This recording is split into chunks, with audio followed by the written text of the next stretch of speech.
Hello दोस्तों, refix India के YouTube channel पे आपका फिर से स्वागत है। और आज की वीडियो में हम बात करेंगे, हमारे पास एक एमआई का सेट है जो कि 32 इंचेस का है और इसके अंदर जो पैनल लगा हुआ है सैमसंग का सिंगल कॉफ पैनल है। और इसके अंदर जो प्रॉब्लम है अभी मैं आपको दिखा देता हूँ। सबसे पहले यहाँ पर मैं सेट को ऑन कर लेता हूँ। सेट को ऑन करने के बाद हम देखेंगे कि इसके अंदर प्रॉब्लम हमें क्या देखने के लिए मिल रही है। उस सेट को मैं ऑन कर लेता हूँ। तो यहाँ पर अगर आप देखोगे तो ये जो सेट है मेरा सेट ऑन हो चुका है, लेकिन अभी जो प्रॉब्लम मुझे देखने के लिए मिल रही है, नो पिक्चर की प्रॉब्लम देखने के लिए मिल रही है। तो अगर आपके पास भी इस तरीके के पैनल आते हैं और उसको रिपेयर करने में आपको प्रॉब्लम आती है, तो आज की वीडियो इसी के ऊपर है कि आप इस पैनल को कैसे रिपेयर कर सकते हो। तो वीडियो को लास्ट तक जरूर देखना। तो सबसे पहले हम बात करते हैं इसको हम चेक कैसे करते हैं। तो आप सबसे पहले मैं आपको यहाँ पर दिखा देता हूँ। इसका जो पैनल लगा हुआ है वो सैमसंग का सिंगल कॉफ ये पैनल लगा हुआ है, जो कि आजकल मार्केट में ज़्यादा हमें देखने के लिए मिलता भी है। और बात करें इसमें आईसी जो है, इसमें कंपनी जो आईसी यूज़ करती है वो SM4186 आईसी का यूज़ करती है। तो अगर आप इसका नंबर देखोगे तो इसका जो नंबर है वो SM4186 आईसी इसमें कंपनी ने यूज़ करी हुई है, जो कि ये बहुत कॉमन आईसी है। अब इस आईसी के अंदर क्या क्या कंबाइन होता है, इस आईसी के अंदर आपकी गामा आईसी कंबाइन होती है, लेवल शिफ्टर आईसी कंबाइन होती है और प्लस ये DC to DC आईसी है। अब बात करते हैं, सबसे पहले जब भी हमारे पास इस तरीके की कंडीशन आती है तो हमें क्या क्या चीज़ें मेजर करनी है। सबसे पहले आपको मल्टीमीटर लेना है। मल्टीमीटर को आपको DC वोल्ट की रेंज पर सेट कर लेना है। तो मैंने यहाँ पर मल्टीमीटर को DC वोल्ट की रेंज पे सेट कर लिया। अब सबसे पहले आपकी जितनी भी प्राइमरी वोल्टेज होती है एक पैनल को चेक करने के लिए, मैंने पहले भी बहुत सारी वीडियोस बनाई हैं, तो मैंने आपको उसमें भी बताया है, जब भी आप किसी पैनल को चेक करते हो तो पैनल को चेक करने का सबसे आसान तरीका ये है, पैनल की वोल्टेज को डिवाइड कर दो। यानी आपकी पहली प्राइमरी वोल्टेज और फिर आपकी सेकेंडरी वोल्टेज। अगर सेकेंडरी वोल्टेज होगी तो पैनल में पिक्चर बनेगी ही बनेगी। अब यहाँ पर अगर हम बात करते हैं सबसे पहले इनपुट वोल्टेज, तो इनपुट अगर मैं देखता हूँ तो यहाँ पर हमारा फ्यूज़ है। फ्यूज़ पे अगर आप देखोगे तो हमारी 12 वोल्ट की सप्लाई बिल्कुल परफेक्ट तरीके से हमें मिल रही है। और आउटपुट अगर हम बात करें तो आउटपुट भी हमें बिल्कुल परफेक्ट तरीके से यहाँ पर देखने के लिए मिल रही है। अब ये जो 12 वोल्ट की सप्लाई है दोस्तों, ये 12 वोल्ट की सप्लाई सबसे पहले आपकी जाती है DC to DC आईसी में। अब देखिए DC to DC आईसी का सबसे पहला काम होता है यहाँ पर 3.3 वोल्ट जनरेट करना। अब ये जो 3.3 वोल्ट जनरेट होते हैं ये जाते हैं आपके टीकॉन आईसी में, और इसकी जो टीकॉन आईसी होती है वो इस कॉफ के अंदर ही कंबाइन होती है। अब यहाँ पर जब तक इस कॉफ को, यानी कि इस कॉफ के अंदर जो टीकॉन आईसी है उसको 3 वोल्ट नहीं जाएंगे, जब तक ये आईसी ऑन नहीं होगी। तो यहाँ पर सबसे पहले हम इसको देख लेते हैं कि 3 वोल्ट की सप्लाई हमारी कहाँ पर बन रही है। अब इस चीज़ को हम देखते हैं, तो यहाँ पर देखते हैं कितनी वोल्टेज बन रही है हमारी। तो अगर आप यहाँ पर देखोगे तो हमारे पास जो वोल्टेज हमें देखने के लिए मिल रही है, ये हमें यहाँ पर 3.3 वोल्ट की सप्लाई मिल रही है इस PF के ऊपर, यहाँ पर देख सकते हो। तो मैं इसको चेक कर लेता हूँ टेस्टिंग पॉइंट पे। इसको एक बार वापस से हम बंद करके चालू करते हैं। हमने बंद कर दिया, चालू करते हैं, क्योंकि कई बार क्या होता है कि आपका जो पैनल है प्रोटेक्शन में भी चला जाता है। तो यहाँ पर हम इसको वापस से ऑन करते हैं, और ऑन करने पर अगर आप देखोगे तो यहाँ पर अभी हमारी जो वोल्टेज है 3.3 वोल्टेज बिल्कुल प्रेजेंट मिल रही है।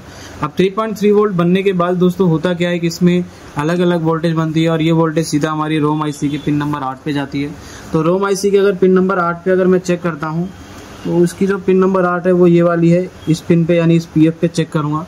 तो अगर आप देखोगे तो यहाँ पर मुझे PF पे भी 3.3 वोल्ट मिल रहे हैं, यानी इस रोम आईसी को भी चलने के लिए इसकी वोल्टेज रिक्वायरमेंट मिल रही है। और अगर इसकी वोल्टेज भी कंप्लीट है तो यहाँ पर दोस्तों होता क्या है, ये जो आईसी है इस आईसी की जो वोल्टेज है वो AVDD वोल्टेज हमें सबसे पहले चेक करनी पड़ेगी। तो यहाँ पर अगर आप देखोगे तो एक टेस्टिंग पॉइंट बना हुआ है यहाँ पर, इस टेस्टिंग पॉइंट को हम बोलते हैं AVDD। अगर यहाँ पर देखोगे तो AVDD यहाँ पर लिखा हुआ है 15 वोल्ट। अब इस AVDD को अगर मैं चेक करता हूँ तो इस पर देखता हूँ कितनी वोल्टेज बन रही है। तो यहाँ पर अगर आप देखोगे AVDD अगर मैं चेक कर रहा हूँ तो AVDD पे मुझे जो वोल्टेज देखने के लिए मिल रहे हैं ये यहाँ पर 17 मिली वोल्ट देखने के लिए मिल रहे हैं। अगर दोस्तों यहाँ पर ये वोल्टेज नहीं बन रहे हैं तो अब इसमें 2 कंडीशन हो सकती है। पहली जो कंडीशन है, हो सकता है कि इसकी जो गेट लाइन है वो शॉर्ट हो सकती है, क्योंकि ये जो पैनल है ये बहुत कॉमन पैनल है जिसमें गेट लाइन आपकी शॉर्ट हो जाती है। अब इसमें अगर आप ध्यान से देखोगे तो यहाँ पर जो आपके ये ट्रैक दिख रहे हैं आपको, एक तो ये आपके CKV हैं, और यहाँ पर आप जो देख रहे हो एक आपके ये वाले CKV हैं। अब ये CKV शॉर्ट है या नहीं है, इस चीज़ को पहले हम कंफर्म करेंगे। कंफर्म करने के लिए देखो मैं आपको बहुत ही आसान तरीका बताता हूँ। आसान तरीका क्या है, अगर आप यहाँ पर देखोगे तो ये जो आपका वी ऑन का पॉइंट होता है, यानी VGH का जो आपका टेस्टिंग पॉइंट होता है, इस VGH के टेस्टिंग पॉइंट पे आपको मल्टीमीटर को लगा के रखना है और आपका जो सेट है उसको ऑन करके देखना है कि आपकी क्या कंडीशन रहती है। वोल्टेज आकर अगर जाती है तो यानी आपका जो सेट है उसमें जो DC टू DC IC है वो वोल्टेज बनाने की कोशिश कर रही है, वो किसी कारण से प्रोटेक्शन में जा रही है। तो पहले इस चीज़ को हम कंफर्म करेंगे। अभी सेट को हम बंद करते हैं, सेट को बंद करो और फिर ऑन करो वापस। अब यहाँ पर हमने सेट को बंद करके ऑन करा, लेकिन यहाँ पर अभी इंडिकेटर है। अब इस इंडिकेटर को जैसे मैं यहाँ से प्रेस करता हूँ, जैसे मैंने प्रेस करा, अगर आप यहाँ पर देखोगे तो यहाँ पर हमारा सेट तो ये ऑन हो चुका है, यानी सेट ऑन होने में यहाँ पर हमारी जो वोल्टेज है वो बननी चाहिए। अब यहाँ पर इसको मैं थोड़ा सा टाइट प्रेस करता हूँ, देखते हैं। कई बार जो आपका बटन है ये भी काम नहीं करता, माइक्रो स्विच बहुत ज़्यादा ख़राब हो जाते हैं आपके। उसको देख लेते हैं, इसको हम चिमटी से शॉर्ट करते हैं और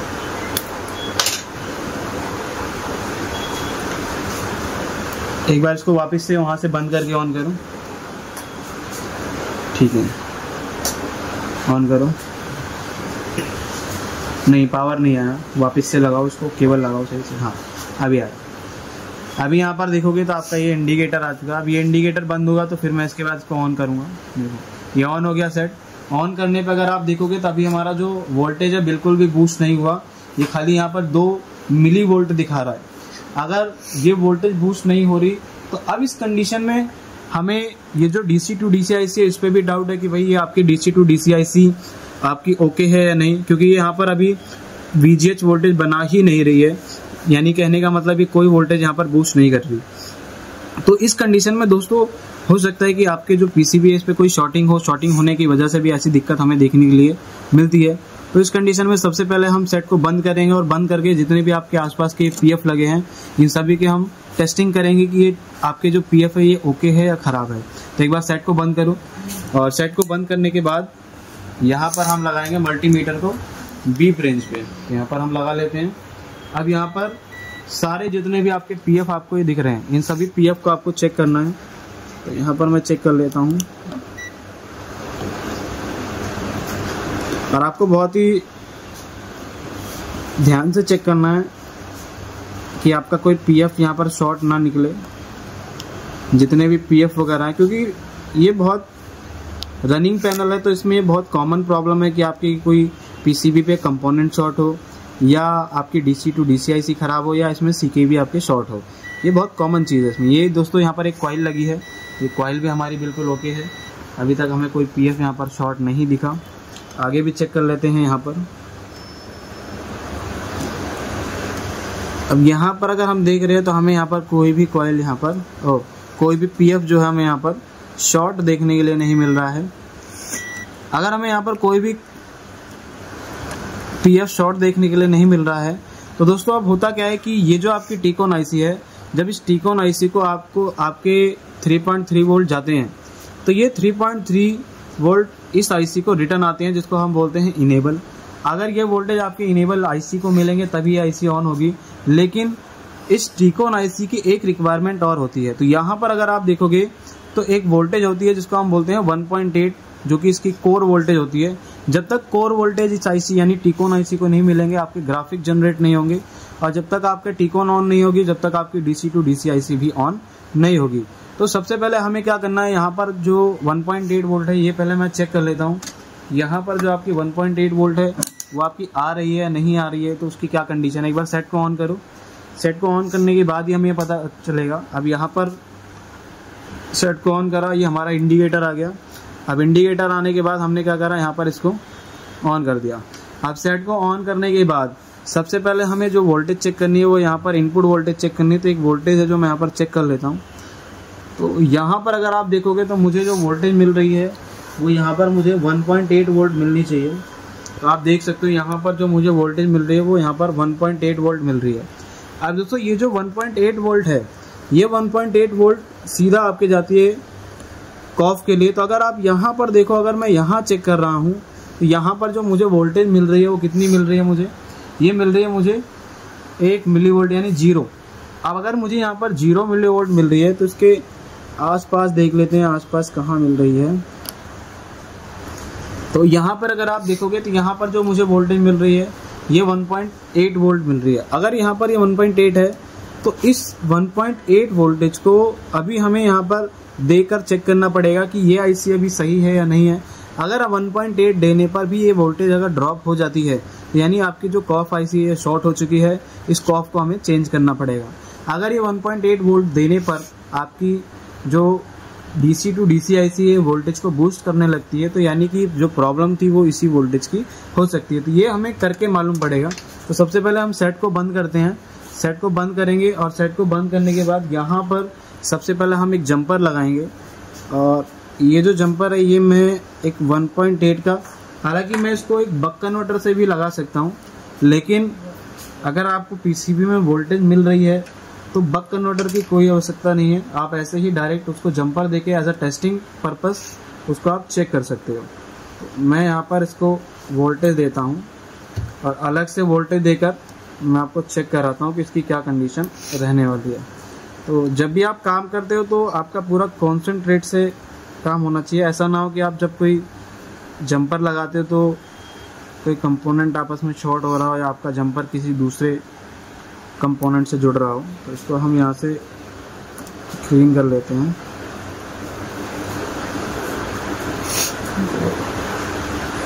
थोड़ा सा तो यहाँ पर देख सकते हैं मैंने एक पतला सा जंपर लिया। अब यहाँ पर सबसे पहले हमें इस जंपर को इस पर ज्वाइन करना है।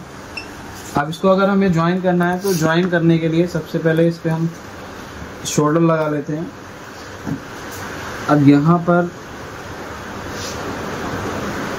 ओके इस पीएफ से डायरेक्ट मैं जंपर दूंगा। आप देख सकते हैं यहाँ पर जो हमारी वोल्टेज बन रही थी 1.8 बन रही थी और यहाँ पर मैं डायरेक्ट वोल्टेज दूंगा। इसको मैं लगा लेता हूँ यहाँ से।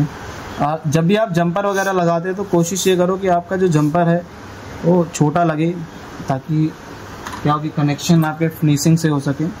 ज़्यादा बड़ा जंपर लगाने से दिक्कत ये है आपके प्रिंट भी वहाँ से निकल सकते हैं।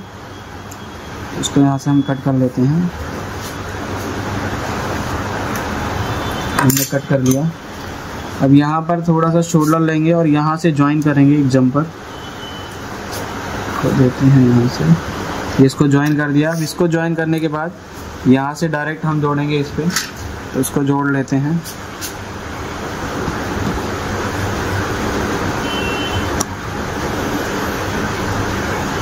तो यहाँ पर अगर आप देखोगे तो हमने इसको बिल्कुल परफेक्ट तरीके से जोड़ दिया है। और यहाँ पर ये जंपर लगाने के बाद अभी हम चेक करेंगे कि हमारी जो वोल्टेज है वो ड्रॉप होती है या उतनी ही वोल्टेज स्टेबल रहती है। और स्टेबल होगी तो हम आगे की सारी वोल्टेज को चेक करेंगे स्टेप बाय स्टेप। तो एक बार सेट को ऑन करो। अब सेट को ऑन करने के बाद अभी यहाँ पर हम डायरेक्ट वोल्टेज को चेक करेंगे कितनी वोल्टेज हमारी बन रही है। तो यहाँ पर मीटर की प्रॉप लगा लेता हूँ और सेट को ऑन करते हैं। और ऑन करने पर अगर आप देखोगे तो अभी हमारी जो वोल्टेज है ये ड्रॉप नहीं हुई। अगर ये वोल्टेज हमारी ड्रॉप नहीं हुई तो यानी कि हमारी जो कॉफ के अंदर वोल्टेज है जा रही है बिल्कुल परफेक्ट तरीके से, कॉफ शॉर्ट नहीं है। अब यहाँ पर सबसे पहली वोल्टेज हम चेक करेंगे AVDD। तो यहाँ पर अगर मैं देखता हूँ तो हमें जो वोल्टेज मिलने चाहिए वो यहाँ पर AVDD सप्लाई मिलनी चाहिए, जो कि मुझे यहाँ पर 14 वोल्ट की सप्लाई बिल्कुल परफेक्ट तरीके से देखने के लिए मिल रही है। अब अगर ये वोल्टेज बन रही है तो आगे भी अगर हम चेक करते हैं तो आगे देखोगे यहाँ पर हमारी जो VGH वोल्टेज है ये हमारी 31 वोल्ट की सप्लाई मिल रही है। और एक सप्लाई बनती है जिसको हम बोलते हैं VGL। तो VGL को भी चेक कर लेते हैं VGL कहाँ बन रही है। तो यहाँ पर अगर आप देखोगे तो हमारी -13 वोल्ट की सप्लाई बन रही है, यानी ये वाली सप्लाई भी जो हमारी बिल्कुल परफेक्ट तरीके से बन रही है, यानी ऑलमोस्ट इसकी जो सप्लाई है वो सारी ओके हो चुकी है। तो एक बार इसके हम पिक्चर की कंडीशन देख लेते हैं कि इसमें क्या पिक्चर की कंडीशन हमें देखने के लिए मिल रही है। तो यहाँ पर अगर आप देखोगे तो अभी हमारी जो पिक्चर है बिल्कुल परफेक्ट तरीके से हमें देखने के लिए मिल रही है, यानी अभी ये जो पिक्चर है बिल्कुल परफेक्ट चल रही है। अब इसको मैं एक बार बंद करके ऑन करके आपको दिखा देता हूँ वापस से। मैंने सेट को बंद करा और इसको वापस से ऑन करते हैं और ऑन करने पे देखेंगे कि जो पिक्चर है वो कैसी आती है।